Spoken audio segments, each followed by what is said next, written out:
আমরা আওয়ামী লীগের কমিটি থেকে পদত্যাগ করে বিএনপিতে যোগদান করিলাম।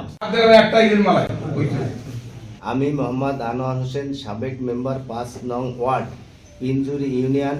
আমার সঙ্গে আবুল কাশেম, রাজীব শেখ, মোহাম্মদ জাহাঙ্গীর হোসেন, সদানন্দ বৈদ্য, স্বপন বৈদ্য, শ্রীনাথ বৈদ্য, সুশান্ত বৈদ্য, নীলকান্ত দেউড়ি, দলু বৈদ্য, জসিম শেখ, রফিক শেখ, রসুল শেখ, খোকন শেখ, হাবি শেখ, লায়েক শেখ, শাহিন শেখ সহ ৫ নং ওয়ার্ডের অধিকাংশ লোকের একমত পোষণ করায় স্বাধীনতা ঘোষক শহীদ প্রেসিডেন্ট জিয়াউর রহমানের হাতে গড়া দল বিএনপির আদর্শে অনুপ্রাণিত হয়ে এস.এম. জিলানী ভাইয়ের রাজনৈতিক কর্মকাণ্ডে আস্থাভাজন হয়ে তারেক রহমানের দেশ গড়ার আহ্বানে আমরা আওয়ামী লীগের কমিটি থেকে পদত্যাগ করে বিএনপিতে যোগদান করিলাম।